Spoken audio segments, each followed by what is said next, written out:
તો મિત્રો આપણે મગસ બનાવીશું આજે, જેને બંટા ગોળી પણ કહેતા હોઈએ છીએ. તો એની માટેનું મેઝરમેન્ટ જોઈ લઈએ. અહીંયા મેં 7 કપ કકરો લોટ લીધો છે, ચણાનો કપથી માપીને જ લીધેલો છે. એ 7 કપ છે અને આમ તમે વજનમાં જુઓ તો લગભગ 750 ગ્રામ જેટલો લોટ છે કકરો ચણાનો. એને આપણે અહીંયા આગળ હાફ કપ જેટલું ઘી એડ કરીશું, 1/4 કપ જેટલું હમણાં એડ કરીશું અને 1/4 કપ 2 વખત અહીંયા આગળ મેં અંદર દૂધ એડ કર્યું છે. દૂધ આપણે ઠંડુ જ લેવાનું છે. અહીંયા આપણે એને ધાબો દેવાનો એવું કહીશું. અહીંયા આગળ તમારે જેટલી કણકદાર મગસ જોઈતો હોય એ પ્રમાણે દૂધ રેડવાનું છે.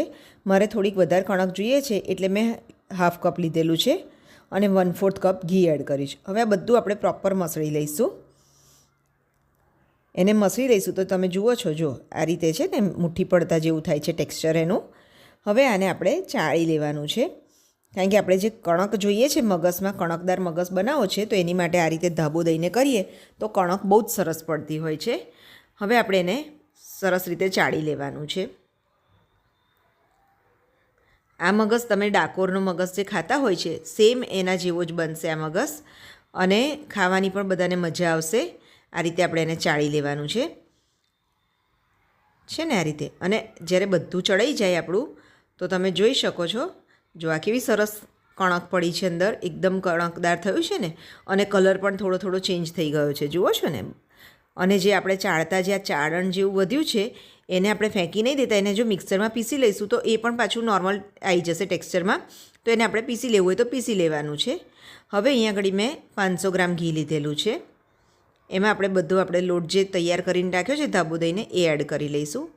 અહીંયા આગળ ટોટલ આ 500 ગ્રામ ઘી લીધેલું છે અને આગળ છે તે મેં 1/4 ઘી લીધેલું છે, એટલે લગભગ 600 ગ્રામ જેવું ઘી આપણે જોઈશે એવું માની શકાય. હવે આપણે એને બધું અંદર એડ કરી દઈશું લોટ, અને એને સ્લો ફ્લેમ પર જ શેકવાનું છે આપણે લોટને. એને જરા પણ ફ્લેમ હાઈ નથી કરવાની, નહીં તો કલર ચેન્જ થઈ જશે અને કાચો લોટ રહેશે આપણો. એટલે આપણે એને સ્લો ફ્લેમ પર ધીરે ધીરે શેકાવા દેવાનો છે. જો છે ને આ રીતે હલકા હલકા શેકાવા માંડ્યો છે. આ રીતે આપણે એને કન્ટિન્યુઅસ થોડી થોડી વારે હલાવતા પણ રહેવાનું છે, નહીં તો નીચેથી લાલ થઈ જશે. એટલા માટે આપણે આવી રીતે એને હલાવતા જવાનું છે. થોડી થોડી વાર એને હલાવતા જઈશું. આ મગસના કકરા લોટ તો હોય છે જ આમ તો, પણ આને આપણે આ રીતે ધાબો દઈને કરીએ છીએ ને તો એમાં કણક દાંત નીચે ચવાય ને તો ખાવાની ખૂબ જ મજા આવતી હોય. અને તમે આપણે જ્યાં જનરલી ડાકોર, વડતાલ ત્યાં જે મગસનો પ્રસાદ હોય છે ને એના જેવો જ સેમ બને છે આ રીતે બનાવતા આપણો મગસ. આ રીતે આપણે એને શેક્યા કરવાનો છે, હલાવતા રહેવાનું છે કન્ટિન્યુઅસ. અને ઘીનું પ્રપોર્શન પણ તમે જોઈ શકો છો, આટલું ઘી રાખવાનું છે આપણે. હજુ તમે જોઈ શકો છો કે પ્રોપર શેકાયો નથી, હજુ એને આપણે થોડી વાર થવા દઈશું. હવે જો આપણો કલર ઘણો બધો ચેન્જ થઈ ગયો છે, ગોલ્ડન કલર જેવો આવી ગયો છે ને કલર આપણો. બસ આટલો આપણે શેકાવા દેવાનો છે એને, અને સ્લો ફ્લેમ પર જ આપણે અહીંયા સુધીનો પ્રોસેસ કરવાનો છે. હવે આપણે એને 2 કલાક જો ઠંડો થવા દીધું છે મગસને, જે શેકીને તૈયાર રાખ્યો તો એને 2 કલાક થઈ ગયા છે અને ઠંડો પણ થઈ ગયો છે. હવે એમાં આપણે ઇલાયચી પાવડર એડ કરીશું. ઇલાયચી પાવડર અહીંયા આગળ મેં 1 મોટી ચમચી ભરીને ઇલાયચી પાવડર એડ કરેલો છે. આ સ્ટેજ પર તમે દ્રાક્ષ એડ કરી શકો, કાજુ બદામ જે પણ એડ કરવું હોય, સૂકો મેવો એ એડ કરી શકો છો. અને હવે ખાંડ એડ કરીશું. ખાંડ અહીંયા આગળ મેં કપથી માપીને જોઈએ તો 3.5 કપ જેટલી ખાંડ એડ કરી છે.